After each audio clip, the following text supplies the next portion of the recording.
they did a Background check, see? and they found that he had been kicked out from Mormon church for adultery in El Salvador. Whoa! This guy is gonna probably take me to a warehouse. They're gonna slice me with my stomach, and they're gonna sell my organs. I have been baptized already 4 times. I don't want to be baptized again.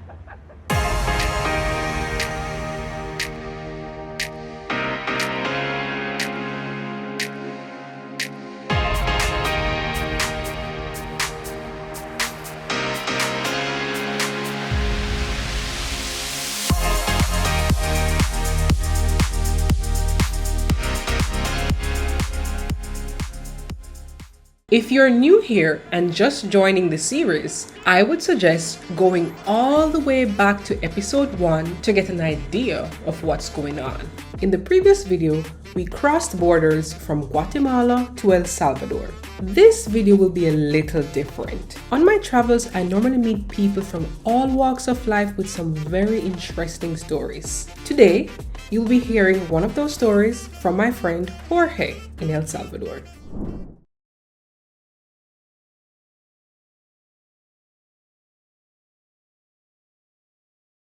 Is that he, when he took me to the river, I felt like, well, I have a problem focusing, listening to a preacher, but it's good for me. But then I started seeing that because I had no job, I felt like, well, I need to find some job and have some income. I cannot just be coming to church, it's not fulfilling. And I told him I need a job, and he told me he was gonna try to find a job for me, and the days passed by and he didn't find it for me. So I felt they're talking about you only feel good if you have some income. So I quit El Salvador and I went to Nicaragua to try to look for a new life, away from gangs. And that's when I met the Mormons, okay? So the guys baptized me in a tub. And I said, yeah, you know why I got attracted to Mormons? They have this thing that is awesome about genealogy. The Mormons, they can find your ancestors from 500 years ago. I met a European guy that they are Mormons in Utah, and they know the name of his great-great-great-great-grandfather to 1550. And that's why Mormons in the United States, they get hired by the CIA. Because, no, I'm serious, for the database. See, it's true, but it's kind of fun. When I was in This is also Sarah from the Philippines.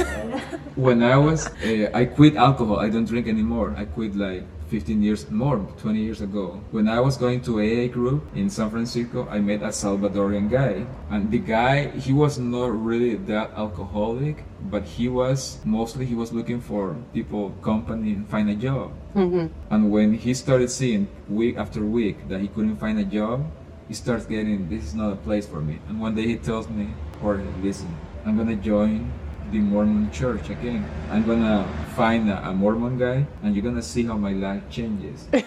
So he quits, And 1 month later, I see him, and then he told me, I'm doing good. I'm a Mormon again.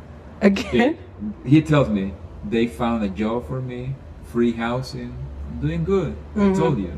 And I was like, good for you. 4 or 5 months later, I see him, and he almost looked like a beggar in the street. And I said, what happened? Well, the thing that happened is that they found what I have done in El Salvador. And he tells me, because the Mormons are really good at data collecting, if you're a Catholic and you go from here to San Francisco, nobody knows your history in El Salvador. And they're also not going to give you a little food in the church here, and a little, maybe $1. So Catholics in general are poor, even churches. And they don't check on you. Yeah. Catholics, you can be a drunkard. Even the priest is a drunkard. Because Catholics believe that there's no much problem with drinking. Evangelicals, you can have a wife, but you cannot be a drunkard. You cannot smoke. Evangelicals? What's that? Like a different... Protestants. Oh, okay. Yeah. They can be married, only one woman, but they are not into vice condoning, okay? Mormons, for me it was hard because you cannot even drink coffee. Only water, you know. But I was attracted to this genealogy thing. This guy told me that he got kicked out of the San Francisco Mormon because of this data gathering. When you join Mormons, they do this data collection because they collect the diezmo, the tenth of your salary. Oh, 1/10 of your salary? Yeah, 10%. 10%. Tithe? Or what do you call it? In Spanish, diezmo. Tithe, I think it's called. See, English word of that in the Bible. Mormons, if you go to Utah, Tithes and offering, yeah. it's amazing, the temples. Or even in El Salvador, the Mormon temples are pristine, luxury, and it's because everybody pays 10% of their salary. It's not like in Catholics where you might be rich and you can have make $10,000 per month. This, you know. In Mormons, if you make $10,000 per month, you give 1,000. It's enforced and it's like a taxes, you know. Yeah. So Mormon, I don't need, because they are effective, you know. That's why they have these awesome temples, you know. But this guy, he tells me that they did a Background check, see? and they found that he had been kicked out from Mormon church for adultery in El Salvador. Whoa. And they told him, "You lied to us, get out of here."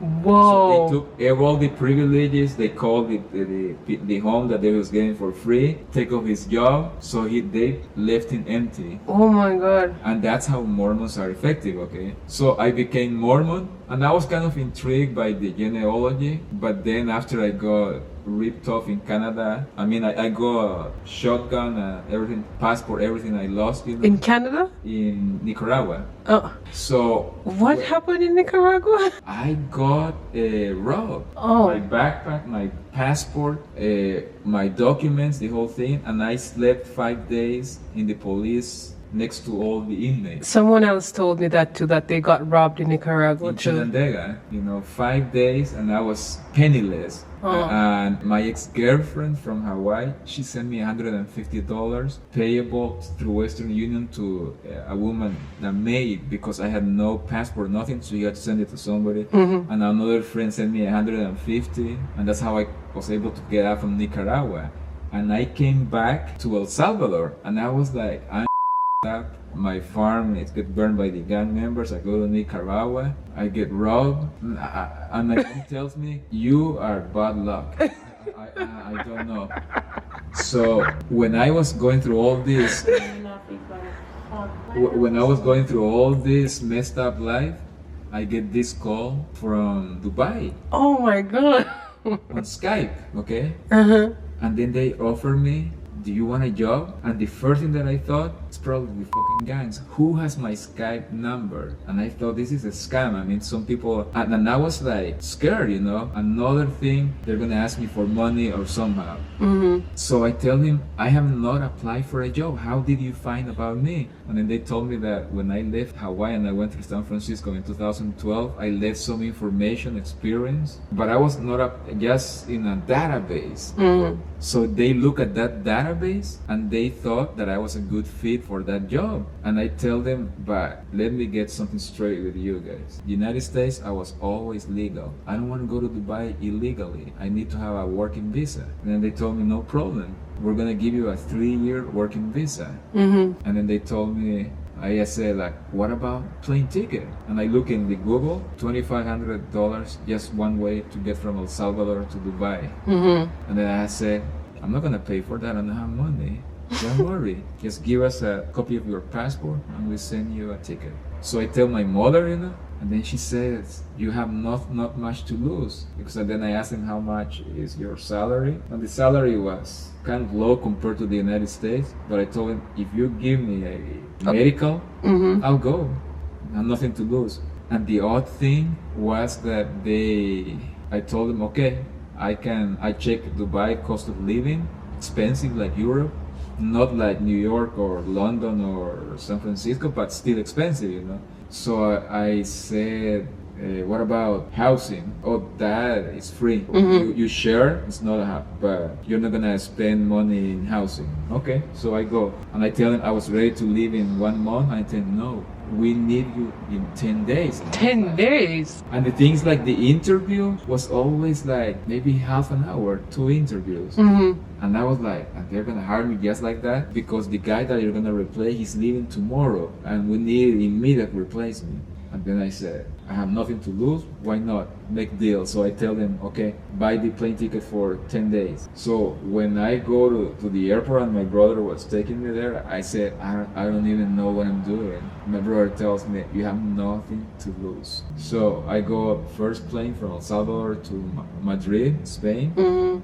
From Madrid, I take Emirates Airlines, and I immediately noticed best airline in the whole world, like with Singapore. Those two are the best ones. So when I land in Dubai, everything's different. I see all the guys in the airport, like with the Arabs with this white, do that, and I said, this place looks different. And then the company, they told me, we send Tony, the Indian guy, your chauffeur, is gonna pick you up, and then he comes, like the Indian people, they come, Mr. Jorge and Tony, and here, please. That's how Indian people are, Okay. So when we get out from the airport, we go to the industrial area. It doesn't look that good. And I get this thought, and I say, this guy is gonna probably take me to a warehouse.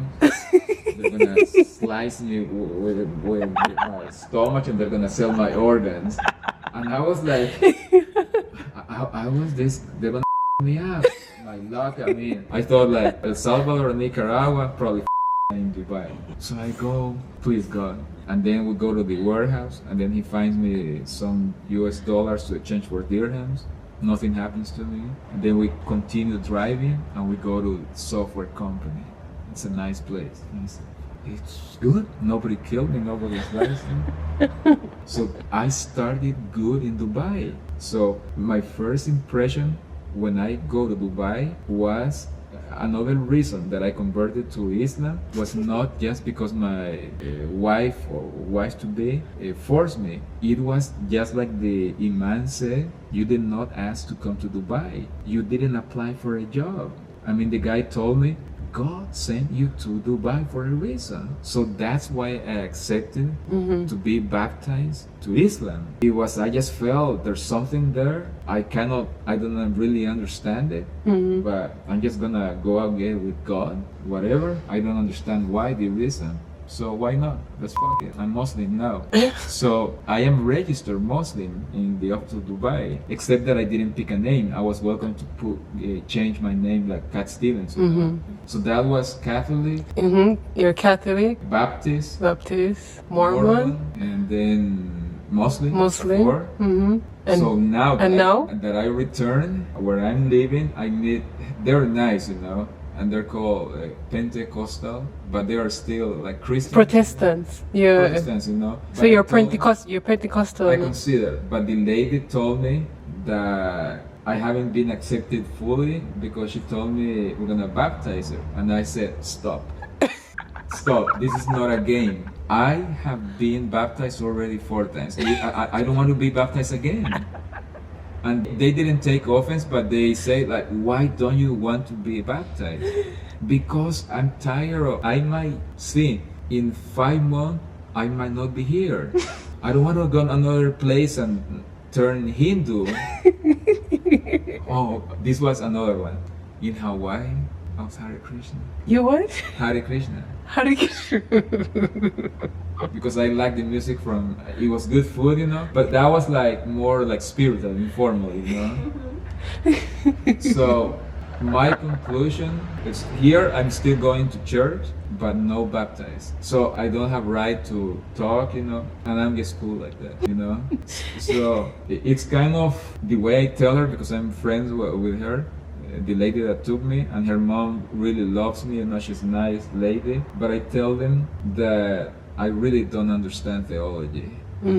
For me, I don't try to see when like Muslims, they don't believe in the Trinity. Pentecostals, they don't believe in the Trinity. Baptists, I think they believe. Catholics, they believe. But one thing that the Mormons told me, because I asked them, how do I know which is the true religion? There are thousands. We are the truth, the other one's not the truth. The Mormons told me, when you go to sleep, God is going to tell you which is the true religion. And what I tell this woman that where I am attending, I don't think I was meant for religious life because God has not talked to me. I don't know, maybe I am part devil or something. And then they say, no, you're not. But the thing is like God has not communicated to me which is the true religion. So I just take it kind of, I want to stay away from evil. I don't want to be with gang members or people that other people, and that's why I associate with you guys. But because where I am right now, they already know this. I always fall asleep when they are like preaching, and I told them I wasn't meant for religious life. I'm not sick. I like to stand up. You know which one that I like? But I just went there like 3 times. In San Francisco, Baptist, Black Baptist. And you know what I like? Black Baptist. It's a church where Mostly black people. Go. And a white girl, what I was doing, because I got sent there, I had too many parking tickets, and they told me I had to sweep the street to pay for parking tickets. And this lady, they told me, you can help me in the library called Light Church, you know. I think she told me agnostic or atheist, but she told me, but I still like to go to church. And then he said, it's fun, she told me. And I realized it was fun because all the black people, they're always, they're jumping up and jumping up. I like that. And I told them here, but here in you're a Salvador, black soul. You have a black soul. I guess, but I really like that shaking, you know. They're always like, yeah. I know what you mean. It's fun, you know. They are not sitting there. Yeah. I just feel when I went to Europe in my school, as I went to a Catholic school in the United States, and I went to Europe for 6 months, and we went to Greece, and we went to visit some Greek churches, Orthodox. Oh my God. I would never be able to be an Orthodox. Those, they last 6 hours. My God, I would be asleep. You know, it's boring.